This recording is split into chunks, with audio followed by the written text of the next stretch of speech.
দলের ৫ জন বড় তারকা অনুপস্থিত। নিয়মিত অধিনায়ক প্যাট কামিন্স দলে নেই। পেস ব্যাটারের সেরা বোলার মিচেল স্টার্ক স্কোয়াড থেকে নিজেকে প্রত্যাহার করেছেন ব্যক্তিগত কারণে। নিতম্বের চোটে খেলবেন না জশ হ্যাজেলউডও। মানে বিগ 3 পেস অ্যাটাকের কেউই চ্যাম্পিয়ন্স ট্রফির অস্ট্রেলিয়া দলে নেই। আবার চোটের কারণে নেই 2 অলরাউন্ডার মিচেল মার্শ ও ক্যামেরন গ্রিন। অন্যদিকে মার্ক স্টয়নিস তো ওয়ানডে থেকেই অবসর নিয়ে বসলেন। সব মিলিয়ে 2023 সালে অস্ট্রেলিয়ার যে দল ওয়ানডে বিশ্বকাপ জিতেছিল সেই দলের 6 ক্রিকেটারই নেই। ফলে চ্যাম্পিয়ন্স ট্রফির আগে সবচেয়ে বড় ধাক্কাটা খায় এবার তাসমান সাগর পারের ক্যাঙ্গারুরা। কিন্তু যতই ধাক্কা খাক, আইসিসি প্রতিযোগিতা মানেই অপ্রতিরোধ্য এক দল অস্ট্রেলিয়া। আর তা যে কতটা দানবীয় হতে পারে সেটাই দেখল ইংল্যান্ড।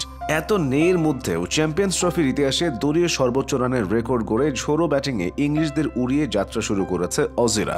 এর আগে চ্যাম্পিয়ন্স ট্রফির ইতিহাসে দলীয় সর্বোচ্চ রানের রেকর্ড গড়েছিল ইংল্যান্ড। অস্ট্রেলিয়ার চুরমার করা ব্যাটিংয়ে 4 ঘন্টাও টেকেনি সে রেকর্ড। ভাঙাচোরা দল নিয়েই চ্যাম্পিয়ন্স ট্রফি তো বটেই, আইসিসি ট্রফির ইতিহাসে রেকর্ড রান তাড়া করে জিতেছে অস্ট্রেলিয়া। 351 রানকে মামুলি বানিয়ে 15 বল আর 5 উইকেট হাতে রেখে পেরিয়ে যায় বিশ্ব চ্যাম্পিয়নরা। আসলে অস্ট্রেলিয়া চিরকালই বড় মঞ্চের দল। যত বড় মঞ্চ ততই তারা ধীর স্থির জয়ের জন্য মরিয়া।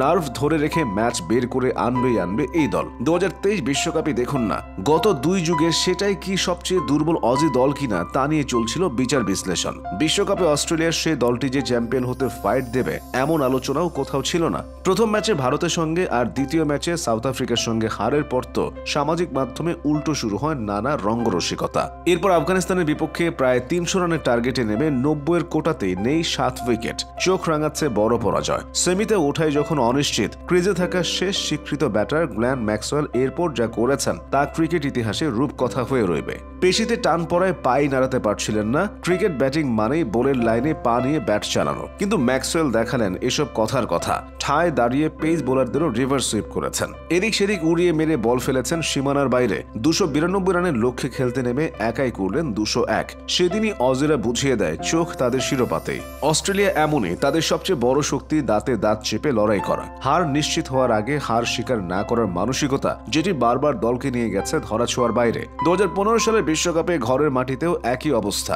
ম্যাকগ্রা, শেনওয়ার্ন, পন্টিংদের অবসরের পর জার্তার সঙ্গে হেরে যাচ্ছিল দলটি। কাগজে কলমে অন্যদের চেয়ে পিছিয়ে থেকেও নিউজিল্যান্ডকে হারিয়ে তারা বিশ্বকাপ জিতে নেয়। 23 বিশ্বকাপের মতো লিগ পর্যায়ে প্রতিবেশী দেশটির কাছে গো হারা হেরেছিল তারা, কিন্তু ফাইনালে ঠিকই দাপুটে ছিনিয়ে আনে জয়। আইসিসি টুর্নামেন্টে অস্ট্রেলিয়ার শ্রেষ্ঠত্বের রহস্য ফুটে উঠেছে অস্ট্রেলিয়া অধিনায়ক স্মিথের কথায়। আমার মনে হয় বড় টুর্নামেন্টের চাপ অস্ট্রেলিয়ার সেরাটা বের করে আনে। অজিদের এমন মনোভাব নতুন নয়। 1999 সালের বিশ্বকাপ যারা দেখেছেন তারা জানেন, লিডসের হেডিংলিতে বিশ্বকাপের সুপার 6-এর শেষ ম্যাচে মুখোমুখি হয়েছিল অস্ট্রেলিয়া এবং দক্ষিণ আফ্রিকা। ওই ম্যাচে দক্ষিণ আফ্রিকার জয় মানেই হলো অস্ট্রেলিয়ার বিদায়। ম্যাচে এগিয়ে ছিল সাউথ আফ্রিকা। সেদিন অস্ট্রেলিয়ার শেষ ভরসা স্টিভেন ওয়ার সহজ ক্যাচ ফেলে দিলেন হার্শেল গিবস। তখনও সেমিতে যাওয়া অনিশ্চিত, কিন্তু গিবসকে ওয়াহ বলেন বিশ্বকাপটা হাত থেকে ফেলে দিলে বাছা। ক্রিকেট বিশ্বকাপের ইতিহাসে সেই উক্তিটি চিরকালের জন্য স্মরণীয় হয়ে আছে এরপর থেকে। সেমিফাইনালে ঘটে আরেক ঘটনা। শেষ ওভারে সাউথ আফ্রিকার দরকার 9 রান।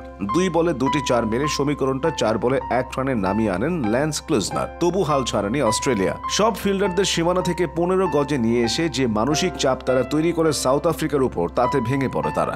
একবার রান আউটের হাত থেকে বেঁচে গিয়েও পরের বলেই তালগোল পাকিয়ে আউট হয়ে যান 11 নম্বরের নামা অ্যালান ডোনাল্ড। সাউথ আফ্রিকার আর বিশ্বকাপ জয় হয়নি।